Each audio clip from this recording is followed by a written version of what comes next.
Good morning and welcome to Viewpoint, your program of personalities, politicians, and perspectives. We're going to have personalities perspectives this morning. Who am I? In any event, my co-host Lloyd Kirby couldn't be with us this morning. And this morning we have some special guests. Jeri and Bill, I always try to start Viewpoint with a kudo or two. Last night I heard Joey Jones, whom I would never argue with, left his legs in Afghanistan. He's a Fox News commentator and personality. And they were talking about the VA, the Veterans Administration, and he was kind of getting a bad time of them. And I only want to say this, and I wouldn't argue with a fellow like Joey Jones for 1 minute in the world. Boy, he earned his stripes and then some. I've had nothing but good luck with the Veterans Administration. I've been through Springfield, Danville, and Peoria, all three agencies, and I only want to say on behalf of the Veterans Administration, thank you. First place, I wouldn't be able to hear anything if I didn't have the Veterans Administration behind me, and other matters too that I've been to. So my kudos this morning are for the Veterans Administration. Jeri and Bill Dennis, we appreciate your being here this morning. The reason I asked Bill is kind of make this a patriotic theme. Bill and Jeri show up each Tuesday morning faithfully. Bill with his shoe brushing kits that he brings. It's men's coffee at the Christian Village every Tuesday morning. It's something we look forward to. Jeri comes, and Jeri is a chaplain for the Christian Village out there.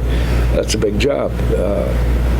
Some of us get sick in a hurry, and some of us are not here very long. And so we need somebody like Jeri Dennis to care for us and administer to us.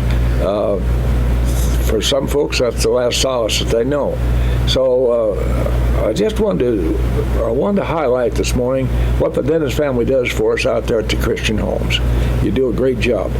One of the things I wanted to talk about, and that's probably going to be the theme, Billy Dennis, you're very, very active in the Marine Corps League. Now, most of us know about the American Legion and the Veterans of Foreign Wars, but not a heck of a lot is known about the Marine Corps League. Could you go back and kind of reconstruct how that started from the halls of Montezuma to the shores of Tripoli? Well, I don't go back quite that far, but Marine Corps history is unique in that all Marines have a duty to serve, and that doesn't end when their enlistment or their commission is resigned. It continues, and the Marine Corps League spearheads that initiative. And for those who may not be aware, the detachment in Lincoln is number 1336, which means there's 1,336 before we started. But even that being the case, ours is named after Bob Grau, who was a Marine. Appropriately so. And we're very proud to have his name associated with our detachment. It is indeed a rather small detachment. We have probably 20, 22 members. That's not very many, but you get a heck of a lot done. It's not many at all, and we're suffering the same thing that other groups of veterans organizations are suffering. As many of the recent veterans are not joiners, and they also are still duly employed and raising families. Mm-hmm. And I'm talking about the Iraqi war people and the Afghanistan people. So we're having some difficulty filling these roles. But even though we're small, we're very, very active. And I'm pleased to say that there's 8 or 10 guys in this organization that work their tails off to try to contribute to the community and surrounding communities. We've done work as far east as Mount Zion and Sullivan. We go as far west as Macomb. And considerably north. We got equipment as far east as Virginia. We've got equipment as far west as Nebraska. So our outreach is significant for such a small organization. You know, you mentioned our friend Bob Grau. Bob and I used to kind of pride ourselves. He was sweet old Bob, and I was sweet old Bill. Jody and Gene calls this a pair of SOBs. So, one of the things that you do it's a major thing is building ramps or access for handicapped veterans. That's been a big thing for you. Well, it has been, and it's growing exponentially. And as a matter of fact, 6 years ago when we started this, I had no idea that it would blossom the way it has. But I'm very fortunate. There's 6 guys behind me that absolutely work their tails off to make this happen. And we do a lot of mobility equipment assessment. And yesterday we put a ramp up on Decatur Street.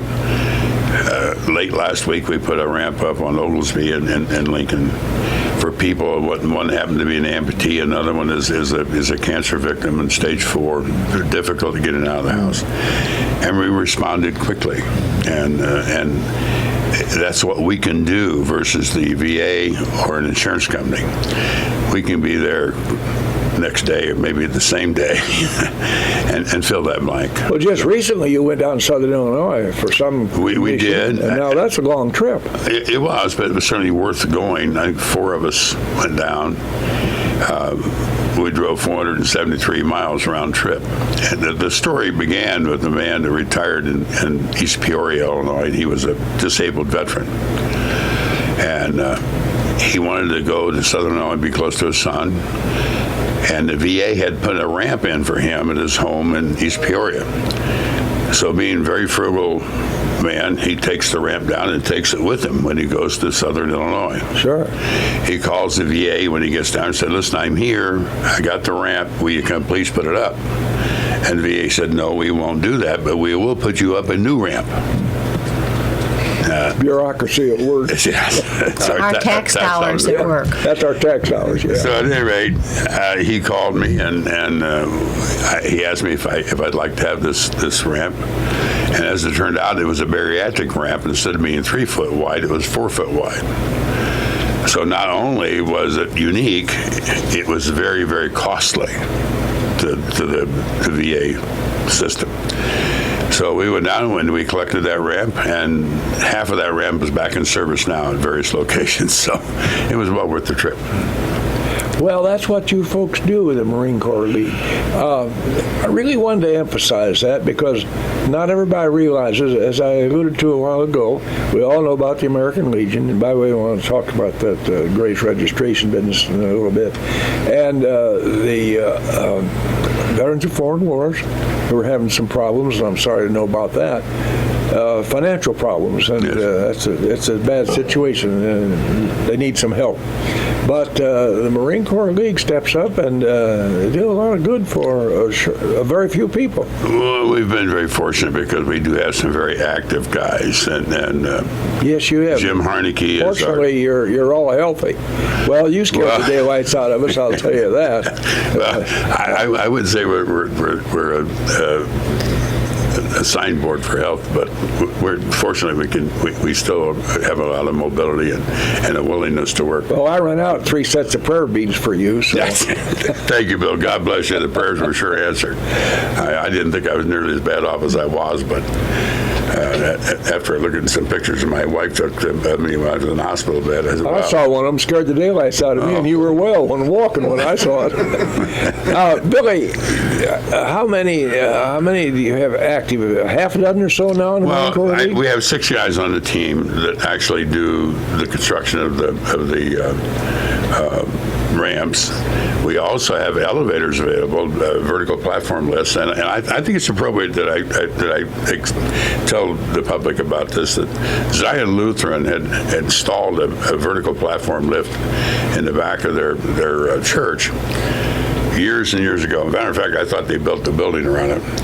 And through the kindness of their heart, they gave us that elevator. 6 Marines showed up and extracted it from the building without turning the building down to get it out. And the next day it was put into service to a veteran who suffered a stroke that lives just between here and Union, Illinois. So it's amazing what these guys can do. if I sick them on something, look out, because they're going to get it done. And I'm very proud of them, very proud of them. Let's talk about the esprit de corps that the Marine Corps League, or ex-Marines, not just... No, Bill, no, I have to correct you. There's no such thing as an ex-Marine. No such thing as an ex-Marine. No such thing, no, that's a misnomer. We've been corrected on air right now. A former Marine. No, an inactive Marine. An inactive We'll Marine. always be Marines. Once a Marine, and that's instilled starting your first day of basic training. Yeah. There's something about the former Marine, or an inactive Marine, as the case may be, that's different than an Air Corps guy or an infantry guy. We've all served our various branches of service and for whatever our MOS was, but there's just something different and special about you Marines. Does that start the first day of basic training? It actually begins before that, because anybody that raises their hand and says they'll protect this country from all enemies, foreign and domestic, are members of the DD 214 alumni. And Bill, you're one of them. All veterans are. But what's unique about the Marine Corps, I think, is when you raise your hand, you take on a responsibility to your country and your community, and it goes on forever. It doesn't end when you finish serving actively. And that's what we see with the League here. Well, that inures to the benefits of the communities in which some various Marines live. We're lucky here because Lincoln, Logan County is a smaller community as opposed to going up to Rockford or down to Cairo, Illinois. So therefore, you're more on the radar screen. We're more aware of it. The more so because you're active with us out here at the Christian Village. And I want to allude to that just a minute. Jeri, being a chaplain at a facility such as a Christian Village, that's a special calling. Not only is it a special calling, but it takes special needs. And how do you answer those? Because that comes from inside. That comes from the heart. I remember waking up one morning years ago, and getting to the retirement age, and I think, and he's thinking about retiring, and I'm thinking, I want to do something different. Now, chaplain came to my head, and I thought, I don't even know what a chaplain is. We hear the word chaplain, but what does that mean? Look for some guy with a white collar. Oh, yeah. Well, not necessarily, and because I'm not some guy with a white collar. So I must have Googled it. Did we have Googled it? I don't know. And I called the hospital. And I said, how do you get to be a chaplain? And they said, well, we have classes, and then as I researched it, a little bit, and then someone said something about Ryan, and so I called Ryan Edgecombe, who is the paid guy there, and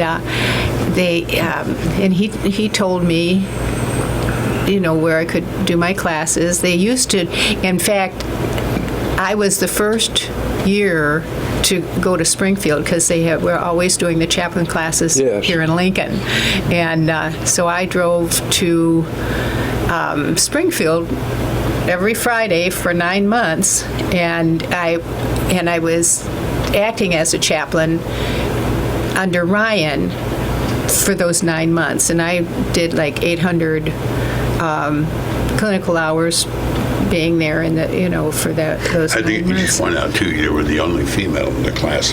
I was. That made you feel good. And it was wonderful. I wasn't so sure I liked it. Well, I have 3 brothers. I have 3 sons. I have no problem just hanging out with the guys.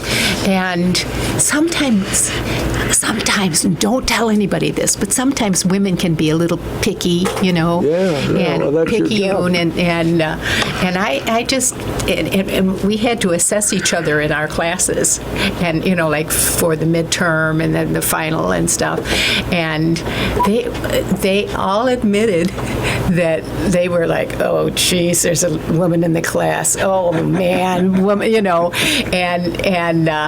but I turned out to be one of the guys, and I thought, that's the best compliment I could get, and well, they were all younger than I am, I think, but it was, and so at the end of all my hours, I had all my clinical hours in, and the class was over, and Ryan said to me, he said, well, now what do you want to do? The activity director job is open. I went, I was in my 70s. I can't have people telling me when to come and go. When I get tired, I want to go home. I get hungry, I go. Because I've always got food on me anyway. But so it's just been a wonderful experience. And there was one gentleman that was a resident there at the nursing home, and he would give the nurses fits, and he was just so problematic. And his sisters, who were in their 90s, they were the go-to people when they were having problems with him. And I said, Bill, there's a guy here that was in a foxhole for a long time, and he's a veteran, and so that piqued his interest, and he came and was, I introduced them, and I was talking to the administrator at the time, and we were facing each other, and she looked over my shoulder, and she saw Bill interacting with this guy who's like being real fidgety, and she said, oh my gosh, he's handling him so well. Well, he would give the nurses a just terrible time. He'd pull their hair, the CNAs, try and give them a shower, and he'd just be horrible. But didn't know that. Huh? But he didn't know that. No. And so Bill took him outside, and they visited, and then he started coming all the time. And then his sisters put him down as call Bill. and he would come in and feed him. He would take him in, give him a shower and everything, and then ended up speaking at his funeral. And, so that just got him started. And then he would go over to the men's coffee, and there were like 4 guys there, and they'd sit there, and they knew each other. There was nothing interesting they could talk about. And Bill would start asking them questions about Logan County. He's a history buff. I never heard so many different locations for the Montgomery Ward store in Lincoln as I hear at the men's meeting. They always disagree about where Montgomery Ward's was located, and the Kaiser dealership, and all the other things. And so little by little, people started coming, and he was shining their shoes. Being green, you have to have shiny shoes. If you're going to come to my coffee, you're going to have shiny shoes. So that, oh my gosh, that was in 2015, 2016. Here we are, he's almost been 24 already. And Tuesday morning is as sacred as Sunday morning at church. Well, There's something else sacred on this show, and that is commercials. Because if we don't acknowledge our sponsors, Billy's going to have to be out getting for another job. Let me do a commercial for your show. Yeah, go ahead, Minnie.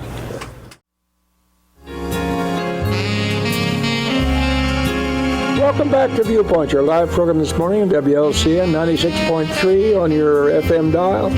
Our guests this morning at Viewpoint, each Wednesday morning at 8:15 to 0900 hours, we have Jeri and Bill Dennis. The reason I asked the Dennis family to be with us this morning as our guests, they do an awful lot of good at the Christian Village. By an awful lot of good, Jeri is a chaplain out there. She ministers to Bill. He needs a lot of help. But they did more than hand her a Bible and say, you're a chaplain. She went through some training for that, and dedicated training. And so Christian Village is gosh, we're lucky to have that place here in Lincoln, Logan County. We're really lucky to have that facility for old people. It's a retirement village, and it's more than that. It's a family situation. They take good care of us. So we appreciate the fact that Bill Dennis, very active in the Marine Corps League. As he said, you're never a retired Marine. They don't retire. They stay active. And I've always, as an Air Corps guy, Bill and I have kind of exchanged jocular things back and forth, but with great respect. I don't know how much he has respect for the Air Corps, but I have a lot of respect for the Marine Corps. Well, we refer to the Air Force as the Chair Force. Chair Force. But they're good people, and God bless them. They raise their hand just like everybody else. And they are truly members of the DD 214 alumni. And we take care of them. You know, I was taken care of by a flight surgeon one time. I really wanted to fly badly. And I'd gone all through this technical training, radio schools and so forth, and CW, continuous wave code and all that. And Billy, I'd worked my way up to about 25 words a minute, sending and receiving. That's pretty Wow, that's good. That's pretty doggone decent. And I knew I was able to contribute to a flight crew. And so it came time for a physical, and the way they took the eye exams, they lined them up in a hallway, and then the guy ahead of me sat down in a chair, and they had so many feet down, they had the eye chart, and you'd read the smallest print you could read, and either you passed or didn't. So Bill Dennis is ahead of me, and he sits down, and I look over his head, and I memorized the smallest print I could memorize, and I aced that test. And about 6 weeks later, I got called in by the flight surgeon. And I walked into his office wearing my glasses. Hell, I couldn't find my way across the field. He said, Gossett, yes, sir. He said, when you came in 6 weeks or so ago, you passed a flight test with your eyes at 2100. And the other day you had 2015. How do you account for that? And I'm standing there in his office in front of his desk, stammering and stuttering. And I said, well, sir, you know, I really want to fly badly, and I know I'm qualified. Well, he says, forget that crap, Bill. He says, tell me how you passed that. And I said, well, sir, tell the truth, I just memorized the smallest print I could read. He says, that's exactly what I thought. You're grounded. So I cheated in the Air Force and got caught. So we all have different, you know what? I think the man probably saved my life, because we were losing a lot of bomber crews at that time. You bet you were. It may have been a blessing in disguise. So anyway, those are Army stories that bore the heck out of about anybody. Bill, we were talking off air about the folks that help us out there at the Christian Home, and the name of Marcia Fernandez came up. She has been a real joy for those of us who go to the coffee hours Tuesday. Well, I can tell you, Bill, if it weren't for Marcia's effort, we would not satisfy her sweet tooth each week, because she always brings something, either homemade or something that's commercially available. It just makes everybody feel very much at home. Also, now Marcia is also an associate member of the Marine Corps League. So without her input, the Marines would suffer greatly, because she's been a real asset to us. Well, if you take a lady, maybe you take an old Air Corps guy. Well, there are some exceptions. Well, seriously, she's just a joy to have around. She's so gracious to us, and as you suggest, she brings goodies out of her kitchen, and we're all aware of that. It's always a question, Marcia, what'd you bring this week? And often it's homemade stuff. I mean, a week ago she brought this blueberry.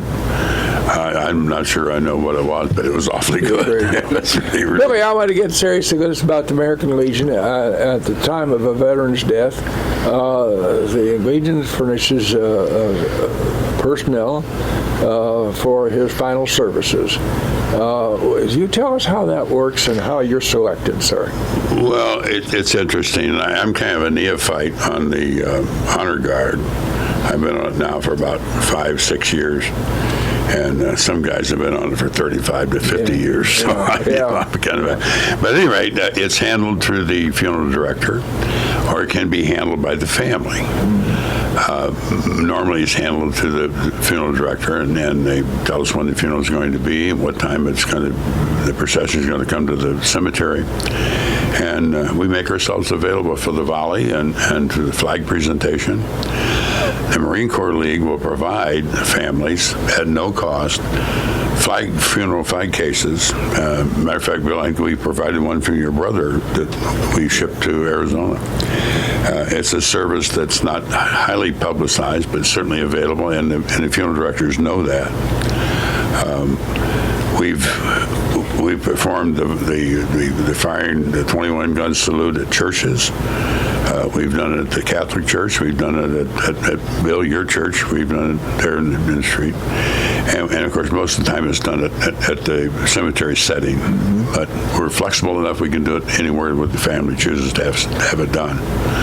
It's a true honor to send our veterans off in a respectful way. We go to Camp Butler frequently, and so we're available. If family wants that service, all they have to do is contact us or the funeral director, and we'll get it done for them. Well, I think it's a very personalized service for a veteran, and I think it's very appropriate that a veteran receive those honors, particularly the presentation of the flag to the family. Yeah. I'm going to bring out sweet old Bob Sullivan's name for just a second here. He and I are always at one another's throats, kind of trying to do a one-upsmanship between us. But I'm going to give Bob public credit here for the way he presents the flag to the families. Bob has done a tremendous job overall with the Honor Guard. He's been a guiding light to everybody, and while all of us are getting up in age, Bob's no exception. So we hope to keep him around for a long time yet. 648-5510. We have some special guests this morning. We'll call this, since it was Memorial Day or a couple of days ago, we'll call this Patriotic Wednesday. And I don't think there's any more with it, without wearing it on our sleeves, showing it off to everybody. Quietly, Bill Dennis and the old fellow here at the microphone are very patriotic, and that runs pretty deep with us. And we appreciate honors to veterans. Bill, it doesn't make any difference whether it's raining or snowing or bitter cold or hotter than heck.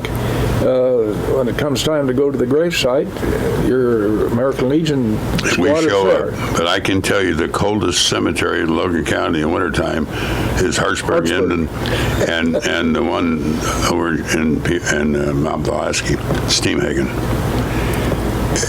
There's no trees to block the wind, and it is cold. 648-5510. By the way, the folks over in Mount Pulaski at Steenbergen Cemetery, that is a gorgeous thing. That they do. Oh, it is. That's tremendous. Do you have a guest, sir? You have somebody, sir? Mm-hmm. Okay. Put a headset on, Billy. Go right ahead, caller. Well, I don't hear the call, Jim. Reply to your guest and also Mr. Gossett. We appreciate all the things that you do, and especially the Legionnaires. I'm a member of the Emden Legion 506, and I've been in Honor Guard many years, and now I'm getting a little bit older. It's hard to stand that long. Did you hear that, Mr. Dennis? It is, and I can appreciate the fact that it's difficult to stand for a long period of time.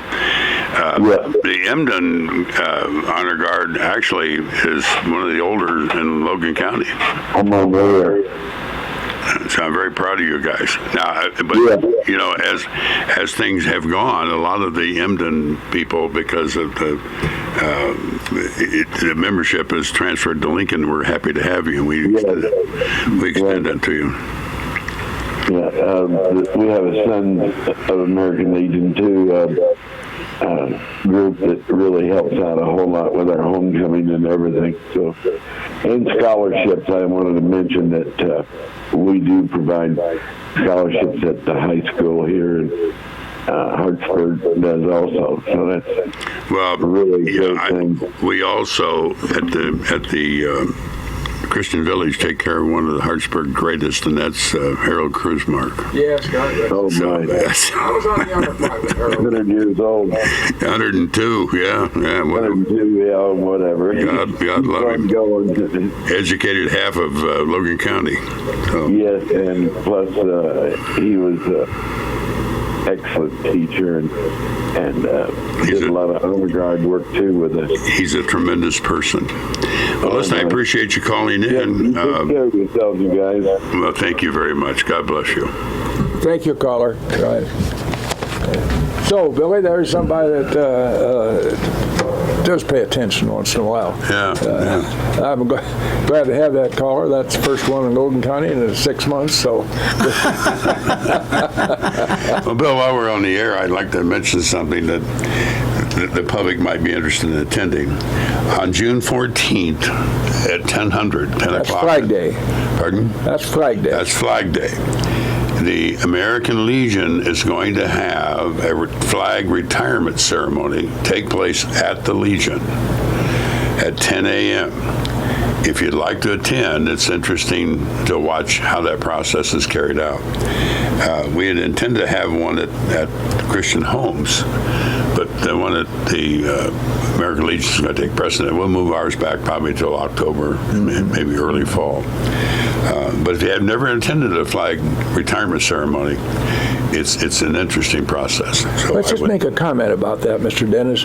When our flags get worn and tattered and torn, we don't put them in the trash barrel. No, we don't. So let's address that. Just tell the listening public. Well, there are a number of ways to properly retire a U.S. flag. The way it's done at the Legion is that they're actually incinerated. After the flags are retired and burned, the ashes then are interred on the property. We scrape those ashes up, we give them a proper burial. There are other ways to properly retire flags, but the most common way and the most Respectful? Respectful, but also one that a lot of these flags are made of synthetic material, and if you bury them, they're going to be there for a long time. So from an environmental standpoint, incineration is probably the best alternative. We've buried flags on the property at Christian Village, and I'm sure we've interred ashes at the Legion. So if you'd like to attend, 10 a.m., 14 June, at the American Legion. That's it's a moving ceremony. It's very simple, not long at all. It's a short, very well organized and orchestrated ceremony. It's appropriate to attend see how the flag of our country is retired. And so you gentlemen do a nice job. By the way, I want to mention something about the Marine Corps League. This old fellow was able to get flags for all of our duplexes out there from Walmart.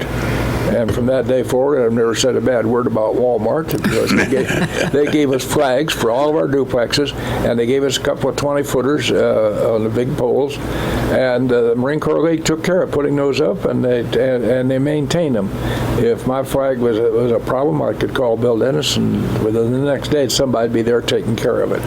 So that's it's a little thing, but it's a very important service that you offer the folks at the Christian Village. That goes right along with taking care of sick people, like the chaplain does. Well, I think in all due respect, Mike Downen, who is a Marine Corps League member, is a go-to guy. I arrange his visits, but Mike is the one that's done the bulk of the work there. If there's a bad flag, Mike's the guy that's going to show up. He or I will be there. Jeri, as you work with the residents, most of your work am I correct in this? Most of your work would be with folks who are ill, as opposed to the run-of-the-mill residents out there. The chaplain run into anything unusual under the title of chaplain? Well, you've done funerals. You've had a lot of end-of-life experience. Well, that's interesting. Yeah, mostly I just love on them. Yeah. Well, particularly for those folks who are in our hospital facility at Grace Point and so forth, just knowing them and having somebody come and call on them, if they're only there 3 or 4 or 5 minutes, that's a big time in their day. So you're serving us very nicely out there. Well, thank you. That's encouraging. It's just a special thing. And interestingly enough, and I remember when we had in September, there was like a citywide helping thing. People were helping paint houses and stuff, and they were going around having people go around and visit people in nursing homes, and I was with Judy Busby. And we were in the same vehicle or something, and so we're stopping at nursing homes. We're going into people's bedrooms, and they'd look at us, like, oh, who are you? And then we would visit a little while, and I thought, I felt like it was very intrusive, and so it was a big turnoff for me as a stranger walking into someone's bedroom. Yes. And fast forward all these years later until the time that I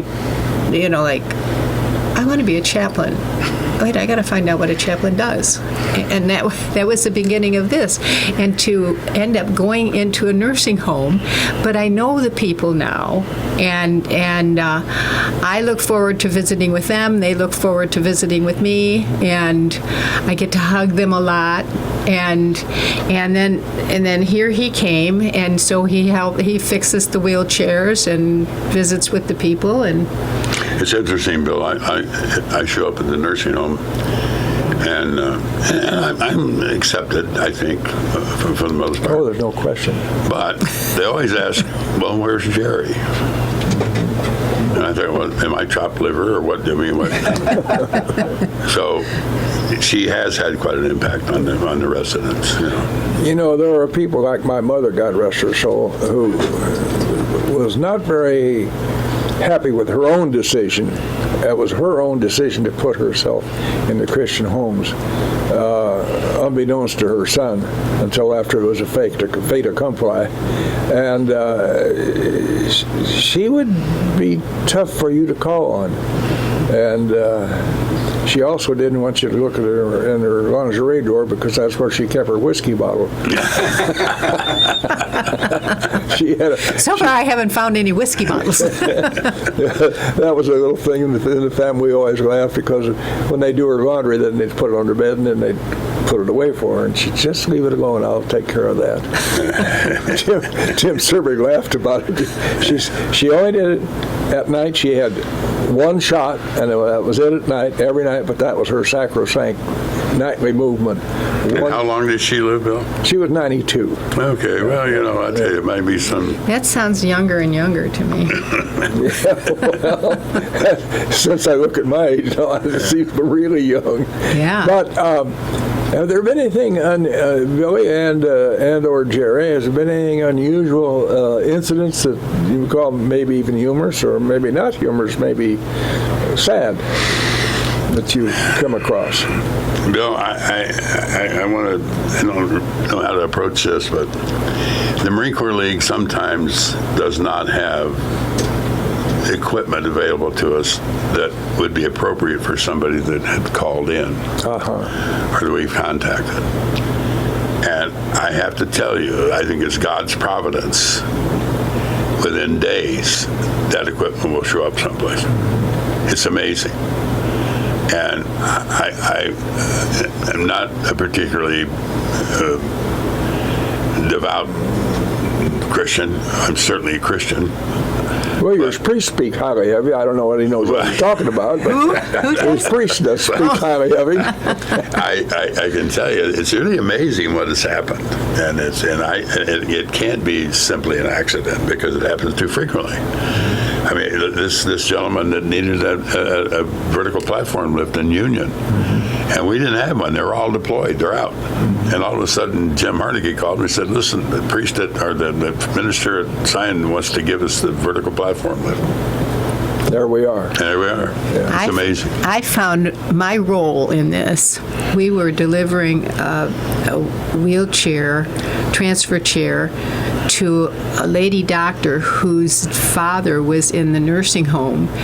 And so we met her actually in the parking lot of the nursing home when we pulled in. She had just pulled in. And this was like northwest of Peoria. Washington, yeah, okay. And so he put this transfer chair into the back of her van, and then he went into the nursing home for some reason. And then he comes back out and he says, let me borrow this. I need to show it to somebody. So I went in with him, and there was a lady and her husband, and they were in assisted living. He was in a wheelchair, and he needed a different kind of a wheelchair, a transfer chair or something. And so Bill said, well, I've got some. I'll bring one to you. And so a day or two later, we returned and walked into their room, and she took one look at the wheelchair that Bill brought, and it had large aluminum wheels, and she said, oh, that's not going to work. She was so nasty, and she said, that's not going to work. And Bill said, well, she said, those wheels are too big. It's going to be too heavy. He said, these are made of aluminum, and those are made of steel, and so this is going to be easier. And she said, no, it's not going to work. And I looked at the other wheelchair. It was loaded with clothes and stuff, and I just took that out and lifted both of them, and the one with the big wheels that we just brought in was a lot lighter. And she said, no, it's just not going to work. And Bill's being very kind. Now, he was in a salvage yard, and he wasn't kind to a lot of times. He was very, determined, and I can understand that. And so we just smiled and walked out, and I said, we're not coming back here. And we went all that way, and I thought, I need to protect him. So did he just flinch when I touched him? And so I thought, oh, okay, I know my role here. I have to be my husband's guardian. Did they treat that to you in chaplain, say 101? Jeri and Bill Dennis are kind enough to spend some time with us this morning, and I appreciate you two coming up here. You have other things to do, particularly work at the Christian homes. You do a lot of good for a lot of people, and we appreciate that. And I think it's appropriate that here this Memorial Day weekend that we talk about the things connected with veterans and some of my fellow old people. So thank you very much for a Viewpoint. Thank you, Bill. Thank you, Bill.